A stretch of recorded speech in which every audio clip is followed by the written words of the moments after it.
Hechos capítulo 2, y vamos a estar mirando del versículo 14 al versículo 41. El Espíritu Santo y la estrategia de Dios en la iglesia hoy. El Espíritu Santo y la estrategia de Dios en la iglesia hoy. Quisiera que hagas un ejercicio mental conmigo, un minutito, para hacer un punto. ¿Cuántos de ustedes recuerdan qué estaban haciendo hace 50 días atrás? Pensá 50 días atrás, sacá la cuenta. Y vas a ver que no es tan difícil recordar aproximadamente, no es exacta. Pensá 50 días atrás, estamos al 15 de febrero, ¿qué fecha cae aproximadamente? Navidad, ¿sí? Navidad. Así que seguramente podés recordar lo que vos estabas haciendo en Navidad. ¿Sí? Pensá un minutito esa imagen, ese momento de lo que vos estabas haciendo en Nochebuena. ¿Sí? ¿La tienen ahí en la mente? Bueno, ahora tratá de pensar medianamente lo transcurrido en estos días. En un sentido, 50 días no es mucho, pero también pareciera hace mucho en Navidad, ¿no? Quiero que tengas una imagen de lo transcurrido en los 50 días desde Navidad. Fueron 50 días desde que Pedro negó a Jesús hasta el sermón que tenemos acá.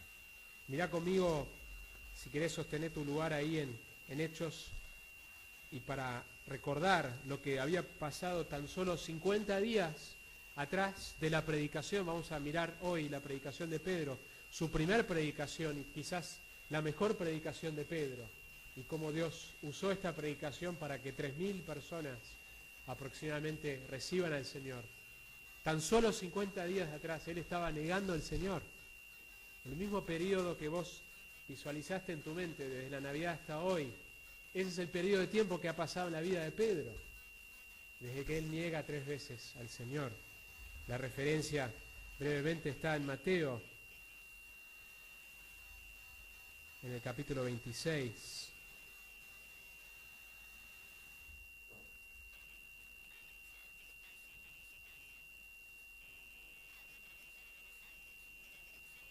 En el versículo 74 fue la última de las 3 veces que Pedro niega a Jesucristo. Dice, entonces él comenzó a maldecir y a jurar, no conozco al hombre. Y enseguida cantó el gallo.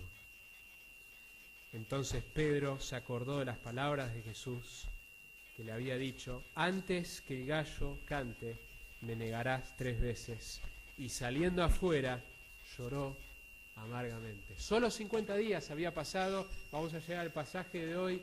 Pedro está proclamando, señalándoles el dedo, ustedes crucificaron a Jesucristo. ¡Qué contraste en tan solo 50 días! ¡Qué obra del Espíritu de Dios en la vida de Pedro! Entre esta instancia y lo que tenemos justo después de Pentecostés, la predicación de Pedro, también tenemos a Jesús reafirmando o ayudándole a Pedro a reafirmar su amor hacia él. ¿Recuerdan? 3 veces que le pregunta, 3 veces negó Pedro a Jesús y 3 veces, ¿qué es lo que Jesús le pregunta a Pedro? ¿Me amás? ¿Me amás? Y dice que le dolió, ¿no? Que le siguió preguntando, ¿me amás? Apacienta mis ovejas. Así que ese es el contexto con que nos encontramos, por lo menos en la vida de Pedro, con este sermón que vamos a mirar en Hechos 2. La semana pasada estuvimos mirando, el tema era entendiendo y experimentando el Espíritu Santo hoy, cómo comprendemos la obra del Espíritu Santo y cómo la experimentamos hoy. Y lo último que habíamos visto fue la reacción a que ellos están hablando en distintos idiomas. Las lenguas acá en Hechos 2 eran idiomas humanas de distintos países, que estas personas judías habían venido de todo el mundo, habían nacido en estos países, conocían los idiomas, y Dios había dado sobrenaturalmente en Pentecostés, en esta fecha irrepetible, la capacidad de proclamar las maravillas de Dios en otros idiomas. Y algunos están confundidos y están preguntando en el versículo 12, ¿qué es esto? Había 2 cosas que ellos habían escuchado. Uno, habían escuchado un ruido fuerte, por eso se acercaron, por eso hay tantas personas que se acercaron, ¿sí? Quizás en una casa quizás en el mismo templo. Se acercan porque escuchan un ruido fuerte, que fue una de las 3 cosas que pasaron en Pentecostés. El ruido fuerte, las lenguas de fuego y la proclamación en lenguas extranjeras de las maravillas de Dios. Y 2, están escuchando su propio idioma, hablado por personas que no conocen ese idioma. Y la pregunta que hacen es, ¿qué quiere decir esto? ¿Cuál es el significado de esto? Sin embargo, en el versículo 13 hay otros que se burlan y dicen, están llenos de mosto, están emborrachados, esencialmente. La semana pasada hablamos de la importancia de esta doctrina, que hay mucha confusión hoy. En Latinoamérica, especialmente de la doctrina del Espíritu Santo. Hay muchas enseñanzas y muchas supuestas experiencias que se las atribuyen al Espíritu Santo. Hay mucha confusión. Hay mucha confusión en cuanto a qué es la espiritualidad. Así que este tema es sumamente relevante, mirar de cerca qué dice las Escrituras en cuanto al Espíritu Santo y qué significa experimentarlo, que fue un poco lo que vimos la semana pasada. Hoy quisiera responder a 3 preguntas con este mensaje. ¿Cuál es la relación que hoy tenemos con el Espíritu Santo? Que la estuvimos mirando un poco la semana pasada. Queremos seguir mirando porque el texto sigue hablando. Hechos es un libro que nos habla mucho del Espíritu Santo. ¿Cuál es la relación que hoy tenemos con el Espíritu Santo? Y voy a pasar la mayoría del tiempo en esa primera pregunta, porque creo que es muy importante que en este tiempo entendamos eso. Y número 2, ¿cuál es nuestro mensaje central? ¿Cuál es el mensaje que nosotros tenemos como iglesia? Si alguien te preguntara, ¿y ustedes qué creen? ¿Qué es lo que vos crees? ¿Qué es ese mensaje? ¿Cómo lo resumís? Vamos a mirar eso en el pasaje. Y 3, ¿hay alguna estrategia que Dios nos ha dado en su palabra en cuanto a cómo extendemos este mensaje? Dios nos dice algo de cómo hacemos para extender este mensaje. ¿Cuál es la estrategia de Dios en el libro de Hechos para extender este mensaje? Son 3 preguntas que quiero responder con el texto que tenemos para mirar hoy. Entonces, lo primero que quiero resaltar es que el Espíritu Santo es derramado sobre todos. Es lo que Pedro va a explicar. Pedro en el versículo 14 va a responder a 2 cosas. El versículo 12, ¿qué quiere decir esto? Va a responder. Su sermón es una respuesta a la pregunta que las personas tienen con respecto a por qué están hablando en lenguas extranjeras y cuál es el significado y qué es ese ruido que escuchamos. Y también es una respuesta a los que se están burlando, no, esto es simplemente están borrachos. Entonces comienza el sermón mirando esas 2 realidades que están sucediendo en la audiencia. Pedro va a explicar que lo que está sucediendo no es producto del vino, sino que es la obra del Espíritu Santo. Versículo 14, entonces Pedro poniéndose en pie con los 11, junto con los 11, pero él es el vocero. Y qué interesante que Dios usó a Pedro, el que más lo negó, para ser el vocero principal. La gracia de Dios, que Dios va a usar a Pedro a pesar de que tan solo 50 días atrás, hoy mirando para atrás, 50 días sería Navidad, que le había negado 3 veces a Jesús. Alzó la voz y les habló diciendo: varones judíos y todos los que habitáis en Jerusalén, esto os sea notorio y oí mis palabras, porque estos no están ebrios. Les aclara de que no están borrachos, como vosotros suponéis, puesto que es la hora tercera del día, sería las 9 de la mañana, ¿sí? Se contaba así, desde las 6 de la mañana, primera hora era las 7, esto sería las 9 de la mañana. Y si bien hoy hay gente que se emborracha a las 9 de la mañana, ese tiempo no era algo que se hacía en esa hora, se hacía de noche. Entonces no están borrachos, son las 9 de la mañana. Y va a explicar qué es entonces esto que están viendo. Versículo 16, esto es lo dicho por el profeta Joel. Y va a citar un pasaje del Antiguo Testamento, de memoria. No hay ninguna preparación para este sermón. Él está ahí, Pedro ya como alguien que amaba al Señor, como alguien que esperaba al Mesías, antes de que llegara el Mesías, conocía las Escrituras. Y como el Nuevo Testamento exhorta a Timoteo de predicar en tiempo y fuera de tiempo, él está listo para predicar fuera de tiempo, no tuvo tiempo para preparar este sermón. Está hablando de lo que él ya conoce de las Escrituras. Y sin embargo, está lleno del Espíritu Santo, pero sin embargo es porque ya tiene la Biblia incorporada.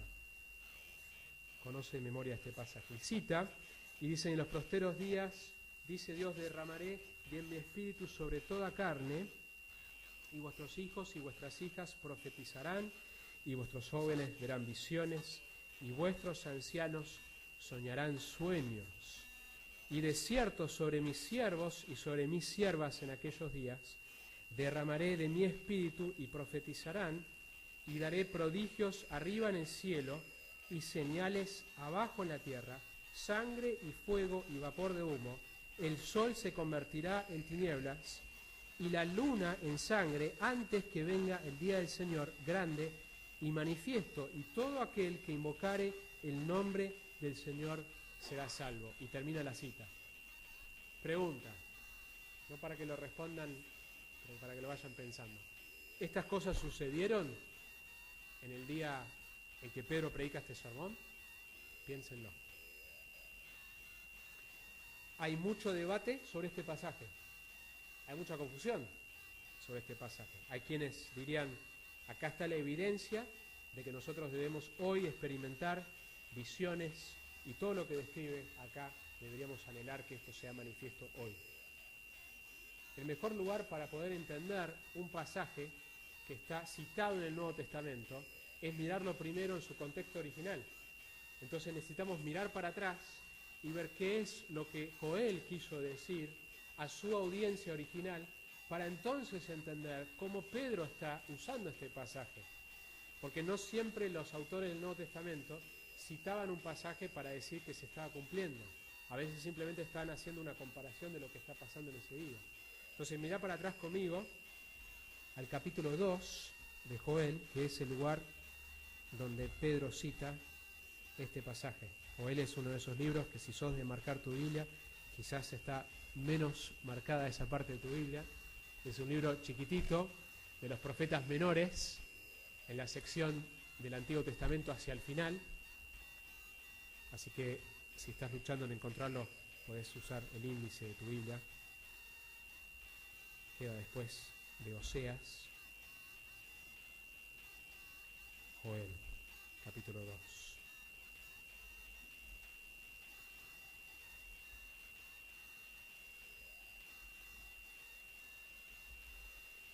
El versículo que él cita lo encontramos a partir del versículo 28. Y dice, y después de esto, Pedro cambia las palabras. Si sos apóstol y estás escribiendo algo inspirado, tenés ese derecho de hacerlo. Nosotros no podemos cambiar las palabras. Él cambia porque quiere enfatizar algo. Él dice en los últimos días, en vez de decir y después de esto. Quiere enfatizar la obra del Espíritu Santo en este periodo que se llama los últimos días, que es a partir de la venida de Cristo. Pero el contexto original del pasaje es y después de esto. ¿Sí? Después de esto. Entonces nos tenemos que preguntar, ¿después de qué? ¿Sí? Después de esto derramaré mi espíritu sobre toda carne. Y ahí está todo lo que él cita. ¿Sí? Y él cita hasta el versículo que dice, todo aquel que invocare el nombre de Jehová será salvo, y lo corta ahí, porque quiere hacer un punto, y ahora les voy a mostrar por qué. Si no termina ese versículo. Está enfatizando algo de este pasaje.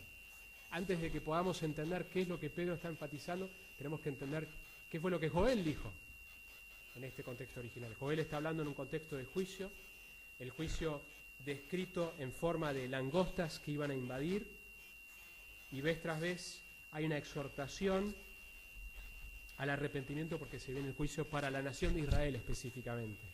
Sabemos por la historia de la nación de Israel que hubo dos invasiones importantes que Dios dijo que iban a suceder. Una es de Asiria en el año 722 a.C., que invadió el norte, las 10 tribus del norte, y la otra es Babilonia en 586, que invadió el sur. Y hay muchas profecías en los profetas que hablan de estas invasiones.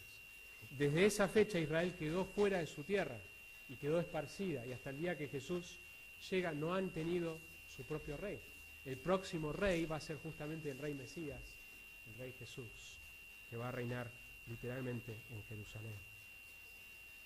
Pero cuando miramos el contexto de qué es lo que dice, Joel dice que después de esto, si queremos saber cuándo va a ocurrir esto, cuándo va a ocurrir lo que Joel dijo, miramos el versículo 28 y es muy claro y no hay manera de evadir esta palabra. Esta palabra en el original después es eso, es después, es algo que viene cronológicamente después de algo, ¿sí? No hay no hay manera de evadir la realidad de que esto sucede después de algo. Y cuando vemos cuándo sucede, miramos el contexto, vemos frases como el 2.13 que dice: rasgad vuestro corazón y no vuestros vestidos, convertíos a Jehová, vuestro Dios. Un llamado al arrepentimiento a la nación que se había desviado de Dios.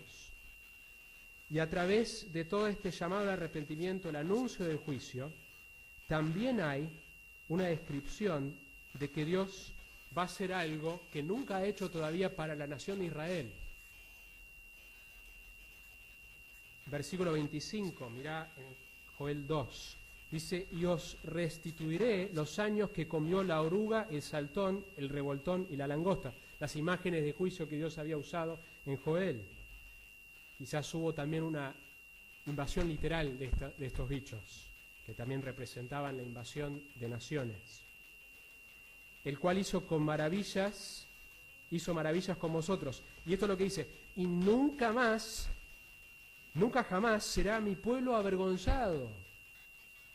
27. Y conoceréis que en medio de Israel, no es la iglesia, es Israel, estoy yo, y que yo soy Jehová, vuestro Dios, y no hay otro, y mi pueblo nunca más será avergonzado. Israel ha sido avergonzado a través de la historia. Sin ir muy lejos, el holocausto. Miramos un poco más adelante, 3:1. Porque aquí que en aquellos días, en los días que voy a hacer esto de derramar mi espíritu sobre toda carne, y que todo esto que describe Joel va a suceder, y en aquel tiempo en que haré volver la cautividad de Judá y de Jerusalén, reuniré a todas las naciones y las haré descender al valle de Josafat, y allí entraré en juicio con ellas a causa de mi pueblo y de Israel mi heredad, a quien ellas esparcieron entre las naciones y repartieron mi tierra. Está hablando de un juicio futuro de Dios con las naciones de acuerdo a su trato con la nación de Israel. No hay manera de evadir, algunos intentan simbolizar esto que es la iglesia, es muy claro el texto. Está hablando de un tiempo futuro donde Israel no va a ser avergonzado. Hay varios pasajes que nos hablan, como Zacarías, que van a mirar a aquel a quien traspasaron y que Dios va a derramar un espíritu de súplica y van a reconocer el Mesías que hoy rechazan los judíos. ¿Sí? Es en ese tiempo futuro que está asociado con la complejidad de los eventos de la segunda venida, que entonces Joel dice: y después de esto, yo voy a hacer esto. Entonces no se puede cumplir hoy lo que Joel dice de las visiones de los ancianos y todo lo que describe, el sol y las tinieblas en el sol y la luna que está como sangre, porque todavía no vino el Señor, y es en la segunda venida del Señor que restaura la paz a la nación de Israel, entre otras cosas, y que nunca más será avergonzado el pueblo de Israel. Entonces, Pedro, ¿cuál fue tu propósito en citar a Joel si está hablando de algo futuro? Cuando vemos el pasaje en su contexto original, vemos que está hablando de algo que es futuro para Pedro y futuro para nosotros también. Está hablando de una futura restauración de Israel. Romanos 11 también nos habla de esto, dice que ahora estamos en un tiempo donde judíos y gentiles entramos bajo la misma condición a la iglesia. No por ser judío tenés más derechos. En el Antiguo Testamento el extranjero podía seguir al Dios de Israel, pero había una distinción entre el judío y el extranjero. Y la maravilla de la iglesia en Efesios es que ya se derribó esa pared, no hay judíos, no hay gentiles, entramos por igual. Pero Pablo en Romanos 9 al 11 va a responder a la pregunta: ¿qué pasó entonces con los judíos? ¿Qué es lo que Dios va a hacer? Y ahí habla de que un día se va a restaurar, va a haber un arrepentimiento nacional de la nación de Israel. Entonces Pedro está citando el pasaje porque hay dos elementos importantes del texto, al principio y al final. Primero, derramaré mi espíritu sobre toda carne. Derramaré mi espíritu sobre toda carne. Es lo que Dios acaba de hacer. Recién en Pentecostés Dios derramó su espíritu de una manera nueva. El espíritu vino a morar dentro de cada creyente. Y lo segundo que él quiere enfatizar de este pasaje es al final, donde él cita, y todo aquel que invocare el nombre del Señor será salvo. Porque él va a llamar a que las personas respondan y se arrepientan y clamen a Dios para ser salvos. Entonces Pedro no está citando el pasaje para decir esto se cumplió, sino está diciendo, Joel habló del Espíritu Santo, Joel habló de cómo el Espíritu de Dios se derramaría. Es esto que está sucediendo, es el mismo Espíritu Santo del cual habló Joel. Hay varios pasajes en el Antiguo Testamento que habla de esta obra futura del Espíritu de Dios. Isaías 44:3 dice, porque derramaré agua sobre la tierra sedienta y torrentes sobre la tierra seca. Derramaré mi espíritu sobre tu posteridad y mi bendición sobre tus descendientes. Ezequiel también nos habla, 36:27, porque dentro de vosotros pondré mi espíritu y haré que andéis en mis estatutos y que cumpláis cuidadosamente mis ordenanzas, el nuevo pacto del cual participamos. Nosotros tenemos un privilegio que el creyente del Antiguo Testamento no tenía, que el Espíritu de Dios mora en vos y que tenés la capacidad de obedecer de una manera que el creyente del Antiguo no tenía. Tenés el mismo Dios que vive dentro de vos para auxiliarte y ayudarte a obedecerlo. Ezequiel 39:29, no les ocultaré más mi rostro, porque habré derramado mi espíritu sobre la casa de Israel, declara el Señor Dios. Ezequiel 39:29. La Biblia habla de cosas que el Espíritu Santo va a hacer en un futuro, y Joel habla del Espíritu Santo haciendo algo en el futuro, acompañado por las señales, que son señales de la gran tribulación, el juicio venidero de Dios sobre la tierra. Alguien dijo que cuando ves a Joel, la profecía de Joel en su contexto, y ves que se trata de la nación de Israel en los últimos tiempos, en conexión con el día del Señor, te das cuenta que Pedro fue guiado por el Espíritu en esta profecía a aplicarlo en la iglesia. Está diciendo, este es el mismo Espíritu Santo del cual habló Joel, está acá ahora en medio nuestro, está obrando. Específicamente también vemos que Pedro no usa la palabra cumplir, simplemente dice, esto es lo que Joel habló. La realidad es que lo que acaba de experimentar es algo nuevo y algo que la audiencia también puede experimentar, que les va a hablar. Hay dos realidades que el texto nos describe que ocurren cuando una persona responde al mensaje del Evangelio. Dos realidades que el texto nos menciona, hay más, pero acá menciona dos. Versículo 38, miren. Cuando Pedro está llamándolos al arrepentimiento, a responder al mensaje del Evangelio, les dice, arrepentíos y bautícese cada uno de vosotros en el nombre de Jesucristo, y va a mencionar dos cosas como resultado. Para perdón de los pecados, eso es lo que sucede cuando vos creés en el mensaje del Evangelio y experimentás arrepentimiento, es que Dios te perdona todos los pecados, pasado, presente y futuro. Y recibiréis el don del Espíritu Santo. Lo segundo que ocurre es que vos recibís el Espíritu Santo. ¿Cuándo recibís el Espíritu Santo? Cuando creés genuinamente el mensaje del Evangelio. Es ahí que recibís el Espíritu de Dios. Lo que el Nuevo Testamento nos habla es que el Espíritu Santo mora dentro de todo creyente verdadero. Y esto deberíamos maravillarnos frente a esto. Saber que Dios mismo habita dentro tuyo. Si sos un hijo de Dios, si sos un verdadero creyente, Dios mismo está dentro tuyo. Dios mismo, a través del Espíritu Santo, habita en vos. Efesios, en el Nuevo Testamento, nos dice que fuimos sellados en el momento en que creímos.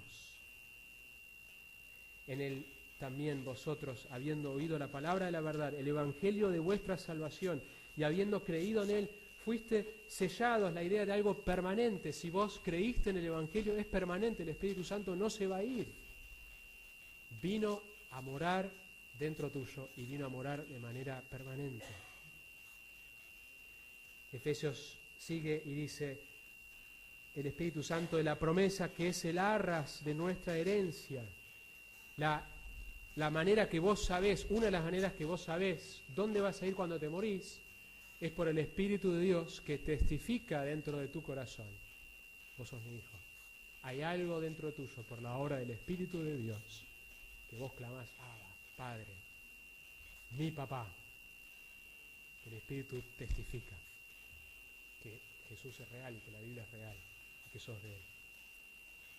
Es el arras de nuestra herencia, es un gustito de lo que se nos espera. No solamente el Espíritu Santo mora en vos individualmente, que es lo que Pedro va a señalar en su mensaje, que esto que acaban de ver es que el Espíritu vino a morar dentro nuestro y puede morar en ustedes también si responden al mensaje, sino que mora corporalmente dentro de la iglesia local. El Espíritu Santo mora de una manera especial. Pablo dice en 1 Corintios 6, ¿o ignoráis que vuestro cuerpo es templo del Espíritu Santo? Y frecuentemente aplicamos este pasaje para hablar de nosotros individualmente, que debemos cuidar este templo que es donde mora el Espíritu Santo, pero acá Pablo está hablando de que nosotros corporalmente, el Espíritu Santo viene a morar dentro de nosotros como cuerpo. Ya está individualmente morando en cada creyente, pero hay una expresión de la morada del Espíritu de Dios que ocurre en el cuerpo. Y por eso hay tantas exhortaciones de la santidad del cuerpo. En ese mismo texto, Pablo dice, huid de la fornicación. Cualquier otro pecado que el hombre cometa está fuera del cuerpo, mas el que fornica, relaciones sexuales fuera del pacto matrimonial, contra su propio cuerpo. ¿O ignoráis que vuestro cuerpo es templo del Espíritu Santo? Vos pertenecés, si estás diciendo que sos un cristiano, pertenecés a un cuerpo local y el Espíritu Santo mora ahí y vos estás involucrándote en algo que Dios dice que entristece, que ofende al Espíritu que es santo, el cual está en vosotros, el cual tenéis de Dios y que no sois vuestros, no sos tuyo para hacer lo que se te antoja con tu vida. Sos de Él te compró, versículo 20 de 1 Corintios 6, porque habéis sido comprados por precio, glorificar pues a Dios en vuestro cuerpo y en vuestro espíritu, los cuales son de Dios. Hay un efecto que el pecado tiene sobre un miembro que afecta a toda la congregación. Tu pecado no afecta solamente tu vida personal. Si vos sos un creyente y estás en una iglesia, tu pecado afecta al cuerpo entero. Pablo confrontó a la iglesia de Corinto porque no respondieron frente al pecado de un miembro de la iglesia, que estaba en inmoralidad y que la iglesia no hizo nada y hasta se jactaba. Dice, no es buena vuestra jactancia, ¿no sabéis que un poco de levadura leuda toda la masa, se contamina todo el cuerpo? Os he escrito por carta que no os juntéis con los fornicarios, no absolutamente con los fornicarios de este mundo. No estaba diciendo que no te juntes con personas que no dicen que son de la fe cristiana, sino, porque dice, pues en tal caso sería necesario salir del mundo, porque estamos rodeados de personas que viven en pecado. Más bien os escribí que no os juntéis con ninguno que llamándose hermano fuere fornicario, o avaro, o idólatra, o maldiciente, o borracho, o ladrón, con él tal ni aun comáis. Qué fuerte, Pablo, está diciendo, esto es serio, que una persona esté en medio del cuerpo y esté jugando con el pecado, porque el Espíritu de Dios mora dentro de nosotros corporalmente. Y Pablo dice, hay que separarse. Mateo 18 nos habla de un proceso que es más lento, donde hay un primer paso de confrontación, un segundo paso donde varios hermanos hablan y un tercer paso que se menciona en la iglesia. Acá Pablo va directamente al final, porque es una iglesia que se jactaba y no hacía absolutamente nada con respecto al pecado de inmoralidad en medio de ellos. Y sigue, dice, porque ¿qué razón tendría yo para juzgar a los que están afuera? ¿No juzgáis vosotros a los que están adentro? Pero a los que están afuera Dios juzgará. Quitad pues a ese perverso de entre vosotros. Qué fuerte. Pero en 2 Corintios esta persona se arrepiente. Y Pablo dice, restáurenlo. No sea que se abrume de tanta tristeza. Llama a la iglesia a restaurarlo. Entonces, ¿por qué menciono todo esto? Parece que me estoy yendo de tema. Porque Pedro en su sermón está mencionando de la obra del Espíritu Santo hoy, que vive dentro de nosotros, dentro de vos si sos un cristiano, y vive corporalmente dentro de la iglesia. Pero que la Biblia, la razón que toma muy en serio el pecado de un miembro, es por esto mismo, es porque tiene que haber una pureza corporal, no solamente individual. También en 2 Corintios Pablo dice, examinaos a vosotros mismos, si estás en la fe, probaos a vosotros mismos. ¿O no os conocéis a vosotros mismos que Jesucristo está en vosotros? ¿No te das cuenta que Jesús vive dentro tuyo? A menos que estéis reprobados. Si yo estoy viviendo una vida de pecado, es correcto que yo examine y vea si estoy en la fe realmente. Si realmente el Espíritu de Dios vive dentro mío. Otro pasaje, Romanos 8:9, vosotros no vivís según la carne. El cristiano verdadero no vive según la carne. Lucha con la carne, sí, sino según el Espíritu. Si es que el Espíritu de Dios mora en vosotros. Y si alguno no tiene el Espíritu de Cristo, no es de él. Si frente a alguien que dice ser cristiano hay una repetición de pecado y una falta de arrepentimiento, la Biblia dice, no sé si esta persona es un cristiano. Y la iglesia debería velar quién recibe como miembros. Y aquellos que son miembros debería buscar, mirar que estas cosas se vivan realmente en amor. Un texto más. Así que, hermanos deudores, somos no a la carne para que vivamos conforme a la carne, porque si vivís conforme a la carne, moriréis. Mas si por el Espíritu hacéis morir las obras de la carne, viviréis. ¿Cómo sé que el Espíritu Santo vive dentro mío? Porque he creído en el Evangelio. ¿Cómo sé que he creído en el Evangelio? Porque hay un grupo de personas que ven que lo que yo profeso es genuino. De ahí la importancia de la membresía de una iglesia local, donde alguien de afuera puede testificar y ver una transformación, una claridad en cuanto a la comprensión del Evangelio. De que hay en mi propio corazón, yo antes no tenía hambre para la vida, ahora tengo hambre. Yo antes amaba el pecado, ahora lucho con el pecado. Yo antes no me gustaba estar con el pueblo de Dios, ahora anhelo estar con el pueblo de Dios.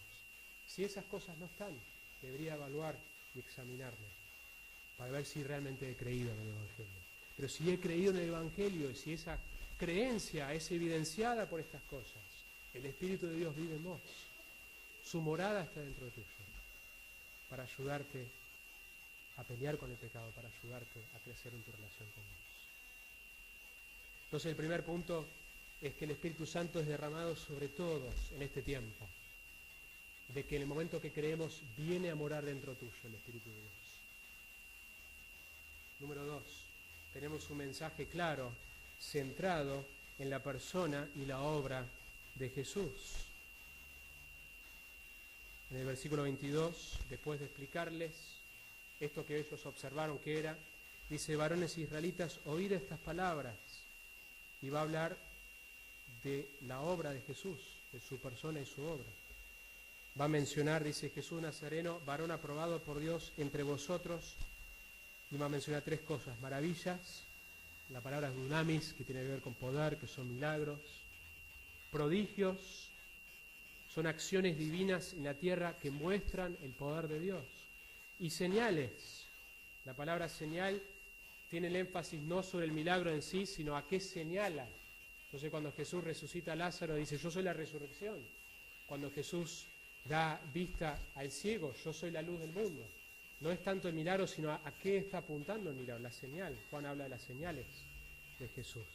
La realidad es que nuestro mensaje, el mensaje de la iglesia cristiana, tu mensaje, nuestro evangelismo, es que hablamos de un Jesús histórico que vino y sanó enfermos, multiplicó panes y peces, resucitó muertos, dio vista a los ciegos, echó fuera demonios, calmó la tormenta con el poder de su palabra. Hablamos de una persona real que hizo estas cosas.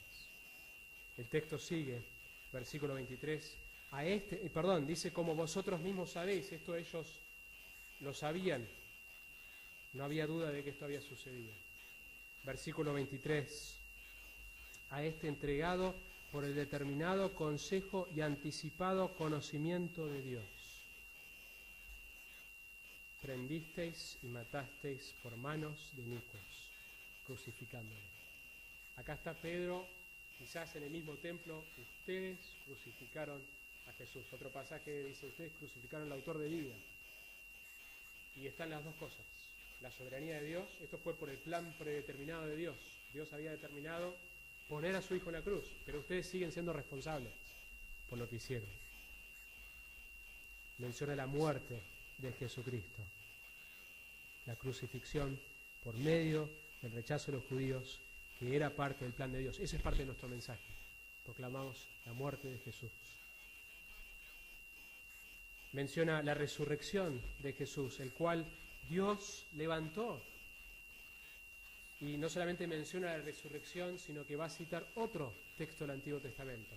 Cita Salmo 16. Esto estaba profetizado en el Antiguo Testamento, de que Jesús iba a resucitar. Y muestra que no está hablando de David mismo, porque David está en la tumba todavía. Va a citar eso. La resurrección de Cristo fue atestiguado por testigos oculares. Lo que tenemos en los 4 evangelios son evidencias de testigos que vieron que estas cosas fueron así. Y nuestro mensaje tiene que ver con esto. Hablamos de un Jesús histórico que realmente existió, que realmente hizo estas cosas, que murió y que resucitó. Y por último menciona la ascensión de Jesús. Versículo 32. A este Jesús resucitó Dios, de lo cual todos nosotros somos testigos. Así que exaltado por la diestra de Dios y habiendo recibido del Padre la promesa del Espíritu Santo, ha derramado esto que vosotros veis y oís. Que el Espíritu Santo vino a morar dentro de nosotros, está directamente conectado con la vida, muerte, resurrección y ascensión de Jesucristo, para entonces enviar el Espíritu Santo a morar dentro nuestro. Y cita otro texto, el Salmo 110, para mostrar que esto también estaba profetizado. Entonces, ¿cuál es nuestro mensaje? Nuestro mensaje habla de algo real, de algo histórico, de una persona que hizo estas cosas. Murió, resucitó, ascendió. Pero no termina ahí. Nuestro mensaje incluye no solamente un contenido, sino un llamado a responder. Versículo 36, sepa pues ciertísimamente, con toda certeza, la casa de Israel, que a este Jesús a quienes ustedes crucificaron, Dios le ha hecho Señor y Cristo.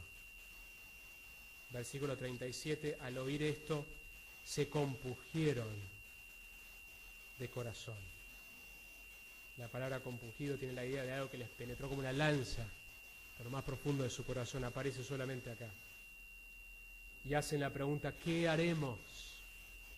Fíjense qué buen sermón, el sermón de Pedro, porque la pregunta con la cual comienza justo antes que él predica su sermón, es ¿qué quiere decir esto?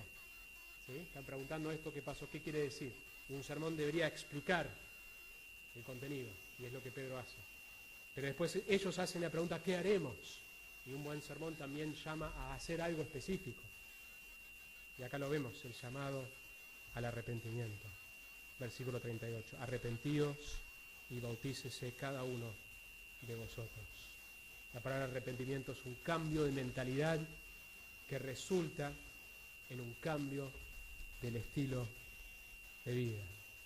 El bautismo no es una condición para ser salvo. El ladrón en la cruz creyó y nunca había sido bautizado. Pero esta creencia debía manifestarse públicamente. Debían separarse de una religión corrompida y en el momento que se estaban bautizando se identificaban, no estamos con el judaísmo, estamos con el cristianismo. Y no solamente eso, sino que se identificaban con la iglesia local. Agustín popularizó una frase, non salus extra ecclesiam, no hay salvación fuera de la iglesia. Y esta frase se ha usado a través de la historia de la iglesia, de que no es a través de Jesús la salvación, se ha dicho, sino a través de una estructura. Y no es la idea original de la frase. Dice un autor, ser salvo en el Nuevo Testamento significa ser miembro de la comunidad de los salvos. No se podía ser cristiano sin quedar automáticamente adherido a esa comunidad. Era parte del acuerdo. ¿Cómo sabías quién pertenecía a ella? Era sencillo, los que se habían bautizado. Para los judíos familiarizados con la idea de un pueblo del pacto marcado con la circuncisión, esto era perfectamente comprensible. Solo es algo novedoso para nosotros, sospecho, porque hemos sufrido un lavado de cerebro por parte de nuestro individualismo occidental. Como consecuencia vemos a la Iglesia en los mismos términos indiferentes con que vemos cualquier otra clase de comunidad, como si se tratara de la asociación de voluntarios a la que, si queremos, podemos pertenecer, más que como el pueblo de Dios con el que debemos identificarnos si verdaderamente somos cristianos. Un cristiano sin iglesia es algo anómalo, y si se trata de alguien cuya experiencia espiritual está destinada como consecuencia a ser enormemente empobrecido. Lo último que vemos en el pasaje este es el mensaje que proclamamos: la persona de Jesús, sus obras, su muerte, su resurrección, y un llamado a responder a ese mensaje. La estrategia de Dios. ¿Cuál es la estrategia de Dios? Edificar a su iglesia. Jesús dijo: yo edificaré mi iglesia. Podemos descansar que es el Señor que va a edificar la iglesia bíblica de Sitio. Es el Señor que va a extender su reino a todas las naciones.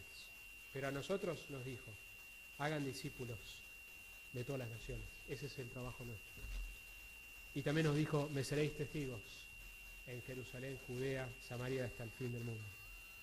A veces algunos miran Hechos 2, lo hemos dicho antes, y decimos: bueno, vamos a hacer lo mismo. Yo quiero 3.000 convertidos también, ¿no? ¿Quién quisiera, no quisiera eso?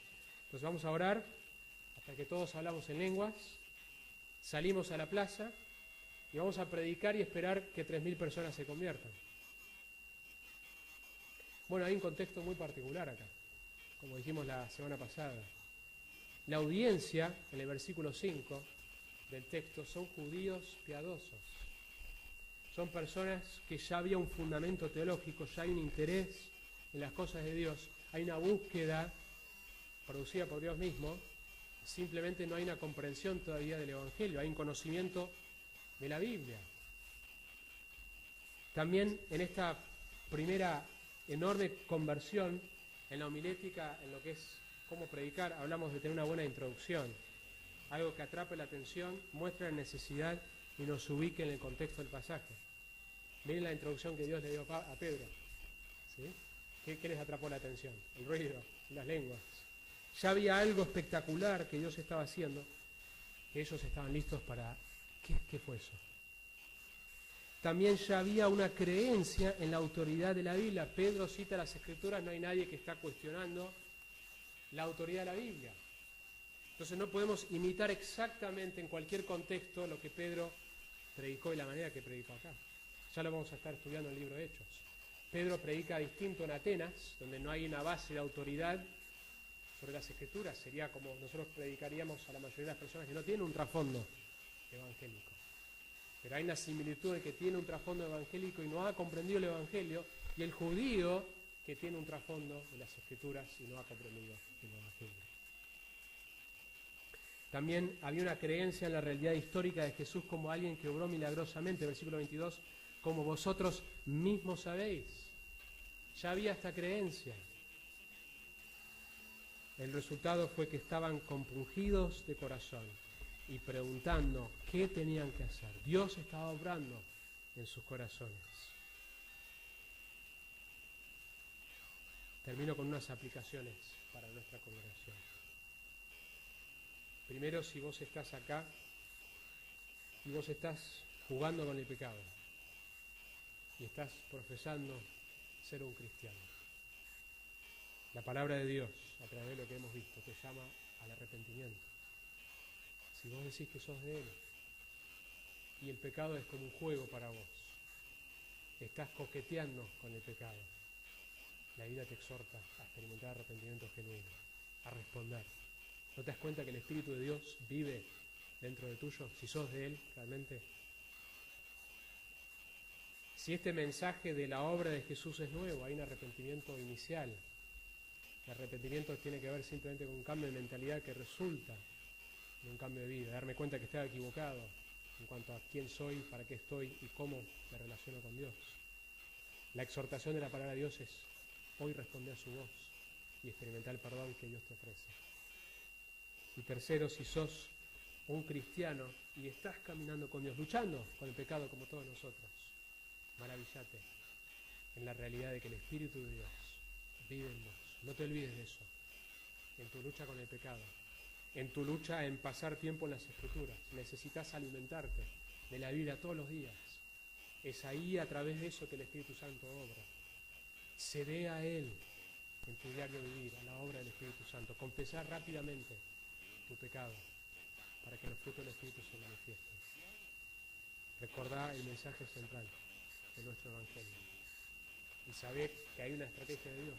Comienza con tus familiares y tus amigos, con quien vos ya tenés relación, a que vos ores por ellos y pidas oportunidades. Si conocés a alguien que ya tiene un contexto evangélico, proclamá el Evangelio, ya hay un fundamento ahí, aprovechá eso. Esa es la estrategia que vemos en Hechos. Históricamente los avivamientos siempre han sido de esta manera, que los cristianos nominales y los cristianos dormidos se convierten, se despiertan. Y entonces, después de eso, los de afuera se maravillan de la belleza y la pureza de la iglesia.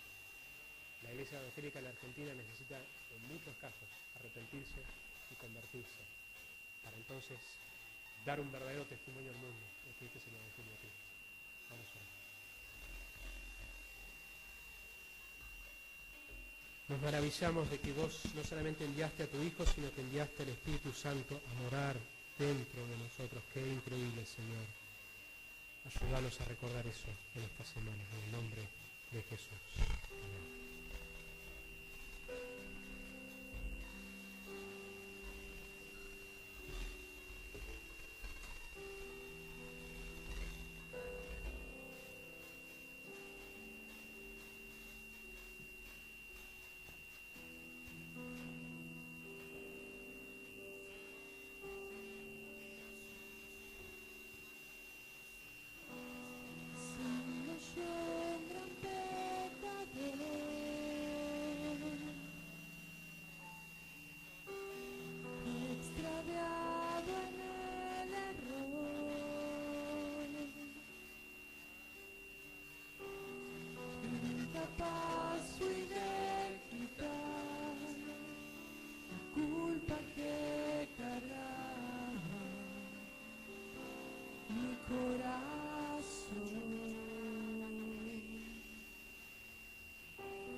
Gracia, ¿quién puede medir?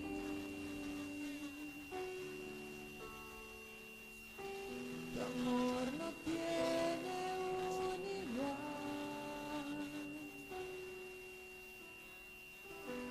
Cuando perdido estaba yo, viniste a mi encuentro, mi Salvador.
Dos anuncios cortitos y terminamos.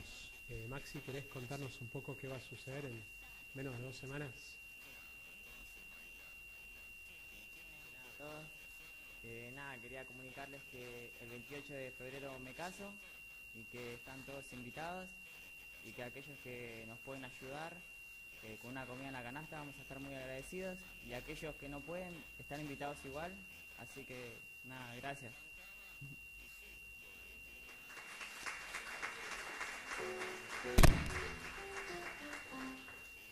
También, si queríamos armar, claro, de la idea de que tengamos un equipo de personas que puedan ayudar con distintos aspectos, así que si te interesa ayudar, puedes hablar conmigo o con Caro para anotarte.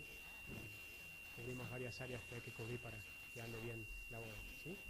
Y el segundo anuncio, Andrea, vos tenés a tu papá, Sí. Acá a las 20 horas, ahí está en el... Las 20 horas acá en la iglesia. 20 horas en la iglesia. Sí. Andrea, tu papá necesita donadores de sangre.